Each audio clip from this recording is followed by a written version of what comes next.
कहानी की शुरुआत होती है एक अपर्टोसॉरस कपल डायनासोर से, जो अपनी जिंदगी खेती करके गुजारा करते थे। वो अपने अंडों के पास आते हैं, जिनमें से कुछ ही देर में बेबी डायनासोर बाहर निकलने वाले होते हैं। धीरे धीरे अंडे फूटते हैं और 3 प्यारे से छोटे डायनासोर जन्म लेते हैं। 2 डायनासोर तो मजबूत और शरारती होते हैं, लेकिन तीसरा बच्चा अभी भी अंडे में ही छिपा बैठा था। वो साइज में बहुत छोटा और डरा हुआ था। माँ बाप उसका नाम रखते हैं आर्लो। कुछ देर बाद पूरा परिवार अपने छोटे छोटे बच्चों को लेकर बाहर आता है। फादर डायनासोर उन्हें अपना खेत दिखाता है और दूर मौजूद क्लॉ टूथ माउंटेन यानी पंजा पर्वत भी दिखाते हैं। समय बीतता गया, बच्चे बड़े होते गए। बक और लिब्बी ताकतवर, तेज और निडर निकले। वो खेती बाड़ी में अपने पेरेंट्स की मदद करते थे, लेकिन आर्लो वो बहुत डरा डरा सा रहता था। छोटी छोटी चीजों से डर जाता और जब भी उसे कोई काम दिया जाता वो उसे ठीक से कर ही नहीं पाता था। एक दिन फादर और मदर डायनासोर अपने तीनों बच्चों को बुलाते हैं। फादर उन्हें समझाते हैं, सर्दियों का मौसम आने वाला है, इसलिए हमने बहुत सारा खाना इस कॉर्न साइलो में इकट्ठा किया है ताकि ठंड में कोई कमी ना पड़े। इसके बाद फादर और मदर अपने पैरों के निशान यानी फुटप्रिंट उस पर लगाते हैं। ये उनका गर्व था, उनकी मेहनत की पहचान। तीनों बच्चे भी बहुत एक्साइटेड होते हैं अपना फुटप्रिंट लगाने के लिए, लेकिन फादर उन्हें रोक देते हैं। वो कहते हैं, अभी तुम इस काबिल नहीं हो। जब तक तुम कोई बड़ा काम करके दिखाओगे नहीं, तब तक अपना फुटप्रिंट नहीं लगा सकते। लेकिन एक दिन तुम सब अपनी छाप जरूर छोड़ोगे। कुछ ही दिनों में बक पेड़ों को गिराकर पूरा मैदान साफ कर देता है। फादर खुश होते हैं और उसे भी अपना फुटप्रिंट लगाने की इजाजत दे देते हैं। फिर आर्लो की बहन लिब्बी अकेले पूरा खेत जोत देती है। वो भी गर्व से अपना फुटप्रिंट छोड़ देती है। अब सिर्फ आर्लो ही रह गया था, जिसने अभी तक कुछ भी ऐसा नहीं किया था जिस पर वो गर्व कर सके, और इसीलिए फादर उसे फुटप्रिंट लगाने की इजाजत नहीं देते। आर्लो उदास हो जाता है। बक उसका मजाक उड़ाता है, छोटू तू तो कुछ भी नहीं कर सकता। आर्लो गुस्से में जवाब देता है, ऐसा मत बोलो, मुझे बुरा लगता है, मैं कोशिश तो करता हूँ। लेकिन बक फिर भी उसे चिढ़ाता रहता है। इतने में फादर आ जाते हैं और बक को डांटते हैं। अपने भाई को तंग मत करो, आर्लो दुखी दिल से कहता है। आप सबको लगता है ना कि मैं कुछ नहीं कर सकता, लेकिन एक दिन मैं भी कुछ बड़ा करूंगा और अपना फुटप्रिंट जरूर लगाऊंगा। आर्लो का डर दूर करने के लिए फादर के दिमाग में एक आइडिया आता है। रात में वो आर्लो के पास आते हैं और कहते हैं, चलो मेरे साथ दोनों वॉक करने निकलते हैं। आसमान में टिमटिमाते तारे, चारों ओर शांति और हवा की हल्की सरसराहट, सब कुछ बेहद खूबसूरत होता है। फादर आर्लो को समझाते हैं, कभी कभी डर का सामना करना जरूरी होता है, क्योंकि जब तक तुम डर से भागते रहोगे तुम कभी कुछ कर ही नहीं पाओगे। अपने ऊपर यकीन रखो आर्लो, कुछ भी नामुमकिन नहीं। सुबह होती है। फादर देखते हैं कि स्टोर में रखा अनाज कोई खा गया है। वो घबरा जाते हैं, क्योंकि अगर ऐसा ही चलता रहा तो सर्दियों में खाना कम पड़ जाएगा। फादर आर्लो से कहते हैं, अगर तुमने उस जंगली को पकड़ लिया जिसने हमारा खाना चुराया है, तो तुम भी अपनी छाप छोड़ सकोगे। दोनों एक ट्रैप लगाते हैं। वो वहाँ कॉर्न्स रखते हैं ताकि वो जंगली प्राणी खाने आए और जाल में फंस जाए। फादर कहते हैं, और फिर बस एक डंडा मारना है, तब जाकर तुम भी अपना फुटप्रिंट छोड़ पाओगे। आर्लो ये सुनकर बहुत ज्यादा एक्साइटेड हो जाता है। उसे लगता है उसका सपना अब सच होने वाला है। अब आर्लो उस ट्रैप के पास पहरा देने लगता है। अचानक झाड़ियों में सरसराहट होती है और एक छोटा सा जंगली बच्चा स्पॉट वहाँ आ जाता है, जो उसी वक्त ट्रैप में फंस जाता है। आर्लो उसे देखता है तो हैरान रह जाता है। वो कोई डरावना जानवर नहीं, बल्कि एक छोटा सा इंसानी बच्चा था। स्पॉट जोर जोर से चिल्ला रहा होता है और खुद को जाल से छुड़ाने की कोशिश कर रहा था। आर्लो का दिल तेजी से धड़कने लगता है। वो डर जाता है, लेकिन फिर हिम्मत जुटाकर डंडा मारने की सोचता है ताकि वो स्पॉट को मार सके और खुद को साबित कर सके। मगर वो ऐसा नहीं कर पाता। उसका दिल उसे रोक देता है। वो ट्रैप खोल देता है और स्पॉट वहाँ से भाग जाता है। कुछ देर बाद फादर डायनासोर वहाँ पहुँचते हैं। वो गुस्से में आर्लो पर चिल्लाते हैं, तुमने उसे पकड़कर भी छोड़ दिया, तुम्हारा डर सारा काम खराब कर गया। फिर वो आर्लो से कहते हैं, चलो आज रात ही हम उस जंगली बच्चे का काम तमाम कर देंगे। दोनों साथ में उस जंगल की तरफ निकलते हैं जहाँ स्पॉट के पैरों के निशान दिखाई दे रहे थे। लेकिन तभी तेज बारिश शुरू हो जाती है और वो निशान धीरे धीरे मिटने लगते हैं। फादर आर्लो से कहते हैं, तेज चलो, लेकिन आर्लो डरने लगता है। पापा मौसम बहुत खराब हो रहा है, हमें वापस चलना चाहिए। मगर फादर उसे नजरअंदाज करते हुए आगे बढ़ते रहते हैं। आसमान में बिजली चमकने लगती है। गड़गड़ाहट इतनी तेज थी कि आर्लो का दिल जोर जोर से धड़कने लगता है। बारिश में फिसलते हुए आर्लो गिर जाता है। उसका पांव मुड़ जाता है। वो मुश्किल से उठता है और फिर से कहता है, पापा वापस चलो। फादर गहरी सांस लेकर कहते हैं, आर्लो मैं तुम्हें यूं ही डांटता नहीं हूँ, मैं चाहता हूँ कि तुम मजबूत बनो, डर पर काबू पाओ, वरना बड़े होकर कुछ नहीं कर पाओगे। फिर वो उसे वापस चलने को कहते ही हैं कि अचानक तूफान बहुत तेज हो जाता है और फिर फ्लैश फ्लड आता है। पानी का तेज बहाव हर चीज को अपने साथ बहा ले जा रहा होता है। फादर आर्लो से चिल्लाकर कहते हैं, बेटा ऊपर चढ़ो जल्दी। वो अपनी गर्दन से आर्लो को ऊपर उछाल देते हैं। आर्लो किसी तरह सुरक्षित ऊंचाई पर पहुंच जाता है, लेकिन फादर खुद को बचा नहीं पाते। पानी का तेज बहाव उन्हें बहा ले जाता है। कुछ समय बाद आर्लो टूटे दिल के साथ घर लौटता है। अब जिम्मेदारी और काम दोनों बढ़ चुके थे, क्योंकि पिता अब नहीं रहे थे। आर्लो सबके साथ खेत में मेहनत करता है, लेकिन अंदर से वो बेहद उदास होता है। एक दिन जब वो स्टोर में कॉर्न रखने जाता है तो देखता है वही जंगली बच्चा स्पॉट फिर वहाँ आ गया है। आर्लो का गुस्सा फूट पड़ता है क्योंकि उसे लगता है स्पॉट की वजह से ही उसके पिता मरे हैं। वो स्पॉट को पकड़ने के लिए उसके पीछे भागता है और आखिर में उसे पकड़ भी लेता है, लेकिन उसी दौरान आर्लो फिसलकर नदी में गिर जाता है। तेज वेव उसे बहा ले जाती है। वो एक चट्टान से टकराकर बेहोश हो जाता है। जब आर्लो को होश आता है तो वो खुद को नदी किनारे अकेला पाता है। चारों ओर अजनबी इलाका, घना जंगल और वो पूरी तरह खो चुका था। अचानक उसकी नजर स्पॉट पर पड़ती है जो दूर खड़ा उसे देख रहा था। आर्लो नदी को देखता है और उसे अपने पिता की वो बात याद आती है, अगर कभी रास्ता भटक जाओ तो नदी को फॉलो करना, ये तुम्हें घर तक जरूर ले जाएगी। अब आर्लो नदी के किनारे किनारे चलने लगता है। लंबा सफर तय करने के बाद भूख से उसका बुरा हाल हो जाता है। उसी वक्त उसे ऊपर पेड़ पर जामुन जैसा एक फल नजर आता है। वो एक पत्थर पर पैर रखकर उसे तोड़ने की कोशिश करता है, लेकिन पत्थर फिसल जाता है और उसका पैर उसमें फंस जाता है। वो बहुत कोशिश करता है लेकिन पैर निकल नहीं पाता। सारा दिन गुजर जाता है, फिर रात हो जाती है। थका हुआ आर्लो वहीं सो जाता है। सुबह जब उसकी आंख खुलती है तो उसे एहसास होता है उसका पैर आजाद हो चुका है। वो नीचे देखता है, मिट्टी में छोटे छोटे पैरों के निशान हैं। आर्लो समझ जाता है ये स्पॉट के निशान हैं, यानी स्पॉट ने ही उसका पैर छुड़ाया था। पहली बार आर्लो को एहसास होता है जिस बच्चे को वो दुश्मन समझ रहा था वही उसकी मदद कर रहा था।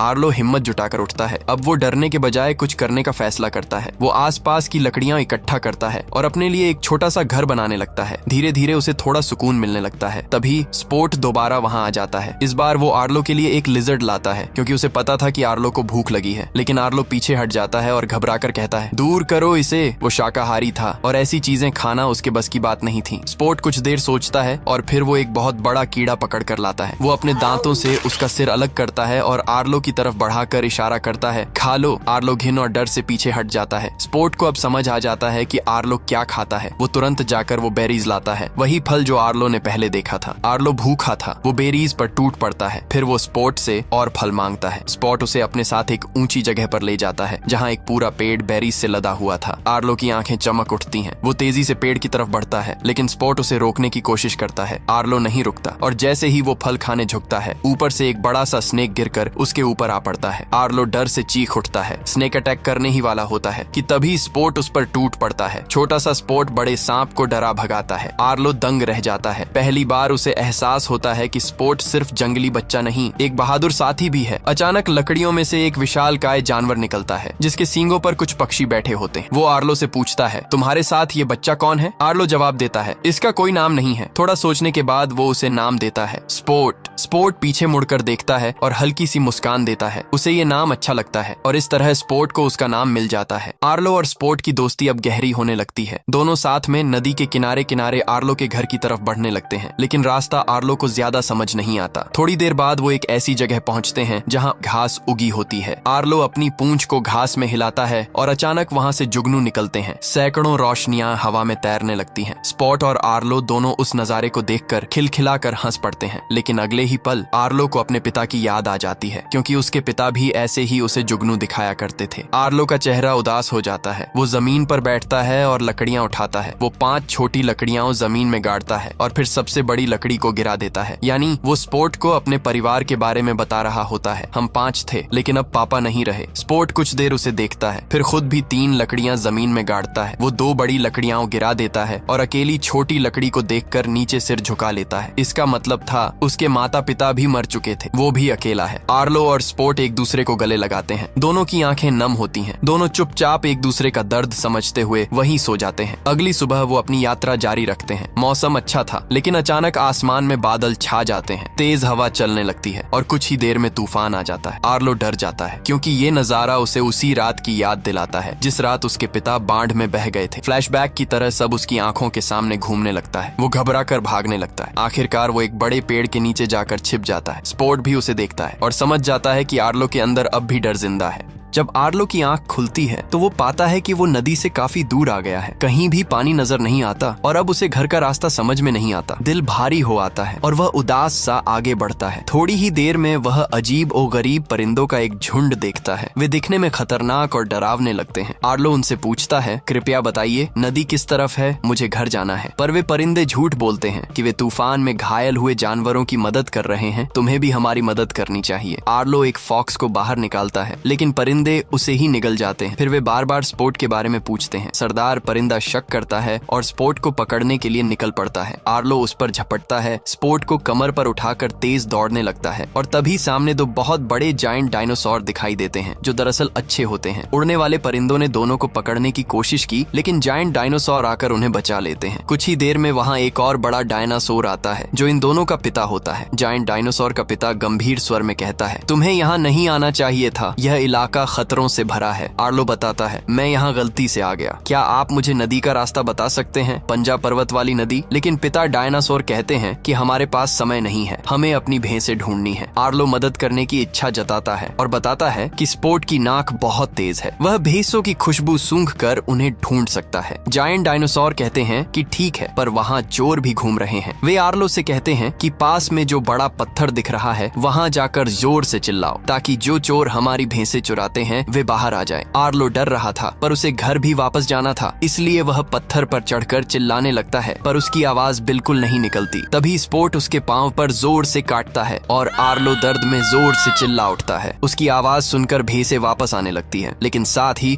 कुछ खौफनाक डायनासोर भी सामने आ खड़े होते हैं। वे असल में भैंस लुटेरे थे, वो हमला करने लगते हैं। तभी वे जायंट डायनासोर भी आ जाते हैं। लड़ते लड़ते एक भयंकर लड़ाई होती है। एक भैंस लुटेरा जायंट डायनासोर को गिरा देता है। आर्लो बिना सोचे समझे उन पर टूट पड़ता है और फाइनली चोर डरकर भाग जाते हैं। रात होते ही वे आग के चारों ओर बैठे होते हैं। आर्लो उन जायंट डायनासोर से पूछता है, आपके मुंह और पैरों पर ये निशान कैसे पड़े? जायंट डायनासोर का पिता बताता है, एक बार मगरमच्छों ने हम पर हमला किया था, मेरे मुंह को भी चोट लगी, पर मैंने हार नहीं मानी और लड़कर सबको हरा दिया। आर्लो कहता है, मेरे पिता भी बहुत ताकतवर थे, वे किसी से नहीं डरते थे। जायंट डायनासोर मुस्कुराते हुए कहते हैं, डर तो सभी को लगता है, डर तो नेचर का हिस्सा है, असल बात यह है कि तुम उसे कैसे संभालते हो। डर को अपने साथ रखो पर उसे तुम पर हावी मत होने दो। जब तुम सीख जाओगे कि दर्द और खतरे का सामना कैसे करना है, तुम खुद ब खुद मजबूत बन जाओगे। और फिर वे कहते हैं, सुबह हम दक्षिण की ओर निकलेंगे और तुम्हें तुम्हारे घर तक पहुंचा देंगे। अब आर्लो बहुत खुश है। वो और उसके दोस्त जायंट डायनासोर प्रॉमिस के मुताबिक साउथ की तरफ निकल पड़ते हैं। रास्ते में दूर क्षितिज पर वही क्लॉ टूथ माउंटेन नजर आता है। वो पहाड़ जिसके पास बहती नदी उसे सीधा उसके घर तक ले जाएगी। आर्लो की आंखों में चमक आ जाती है, उसका घर अब बहुत करीब था। जायंट डायनासोर मुस्कुराकर कहते हैं, लो बच्चों, हमने तुम्हें यहाँ तक पहुँचा दिया, इसके आगे तुम्हें खुद जाना होगा। हम अब साउथ की तरफ बढ़ते हैं, तुम्हारी यात्रा सलामत रहे। फिर स्पोर्ट को अपनी कमर पर बिठाकर क्लॉ टूथ माउंटेन की तरफ भागता है। वो और स्पोर्ट जोर जोर से चिल्लाने लगते हैं, लेकिन तभी सामने से एक अजीब सी आवाज आती है, बिल्कुल वैसी ही जैसी स्पोर्ट निकाला करता था। आर्लो और स्पोर्ट सामने देखते हैं, वहाँ एक जंगली इंसान खड़ा होता है। स्पोर्ट ध्यान से उसे देखने लगता है। आर्लो स्पोर्ट को अपनी पीठ पर बिठाकर आगे बढ़ जाता है, लेकिन अचानक वही आदमखोर परिंदे फिर से आ जाते हैं। वो स्पोर्ट को पकड़कर अपने साथ ले उड़ते हैं। आर्लो उसे छुड़ाने की बहुत कोशिश करता है, पर वो बेलों में फंस जाता है। थका टूटा और हताश आर्लो जमीन पर गिरा हुआ होता है। अचानक वो अपने फादर को अपने सामने खड़ा देखता है। फादर उसे बेलों से आजाद करते हैं। आर्लो उनकी तरफ देखता है, पापा आप वापस आ गए, आप यहीं थे। लेकिन तभी आर्लो नोटिस करता है मिट्टी पर उसके कदमों के निशान तो हैं, पर पापा के नहीं। उसे एहसास होता है ये तो उसकी इमेजिनेशन थी। फादर की आवाज उसके जहन में गूंजती है, स्पोर्ट ने तुम्हारी जान बचाई थी, अब तेरी बारी है, उसे तुम्हारी जरूरत है। आर्लो की आंख खुलती है, वो बेलें तोड़ता है और परिंदों के पीछे भाग पड़ता है। वो जोर जोर से स्पोर्ट को पुकारता है। अंधेरे में स्पोर्ट की हल्की सी आवाज आती है। वो लकड़ी में छिपा होता है और परिंदे उस पर झपट रहे होते हैं। आर्लो जोर से दहाड़ता है। स्पॉट भी हिम्मत दिखाता है, एक परिंदे का पंख काट देता है। आर्लो एक लकड़ी उठाकर हमला करता है, परिंदे को गिरा देता है। लेकिन तभी आसमान में बादल गरजते हैं और फ्लड आ जाता है। तेज बहाव में पेड़, पत्थर, लकड़ियां सब बहते हुए आ रहे थे। आर्लो कुछ नहीं सोचता, वो नदी में कूद जाता है। वो स्पोर्ट को पकड़ लेता है और बड़ी मुश्किल से किनारे पर लेकर आता है। स्पोर्ट घायल है और आर्लो भी बुरी तरह चोटिल हो चुका था, लेकिन दोनों जिंदा हैं। अब वो वापस आगे बढ़ने लगते हैं। अब रास्ते में वही जंगली इंसान दोबारा नजर आता है। इस बार आर्लो उसे रोकता नहीं, वो स्पोर्ट को अपनी पूंछ से नीचे उतारता है। स्पोर्ट हिचकिचाते हुए उस आदमी के पास भागता है और देखता है वो उसका फादर है। उसकी मदर और भाई बहन भी वहाँ खड़े होते हैं। स्पोर्ट का फादर उसे गोद में उठा लेता है और उसे कसकर गले लगाता है। स्पोर्ट की आंखों में चमक और आर्लो की आंखों में नमी आ जाती है। स्पोर्ट मुड़कर आर्लो को देखता है। वो उसके पास आता है और उसकी पीठ पर चढ़ जाता है, मानो कह रहा हो मैं तुम्हें छोड़ना नहीं चाहता। आर्लो उसे धीरे से कहता है, नहीं नहीं स्पोर्ट, तुम्हारी जगह यहाँ है, तुम्हारे अपने लोगों के पास। तुम भी प्यार और केयर डिजर्व करते हो। दोनों एक दूसरे को उदासी भरी नजरों से देखते हैं। स्पोर्ट धीरे धीरे अपनी फैमिली की ओर लौट जाता है। आर्लो अब अकेला है, लेकिन पहले से कहीं मजबूत। वो घर की तरफ बढ़ता है और कुछ देर में उसे दूर से अपना घर दिखाई देता है। उसकी आंखों से आंसू बहने लगते हैं, पर इस बार ये आंसू कमजोरी के नहीं, खुशी के थे। उसकी मदर, बक और लिबी भागते हुए उसके पास आते हैं और पूरा परिवार एक जायंट हग करता है। और अब वो आखिरकार कौन साइलो पर अपना फुटप्रिंट लगा देता है। आर्लो और स्पोर्ट की ये कहानी हमें सिखाती है कि दोस्ती और हिम्मत हमें हर तूफान पार करा सकती है। अगर ये कहानी आपके दिल को छू गई हो तो चैनल को सब्सक्राइब करें और नीचे अपना प्यार जरूर छोड़ें।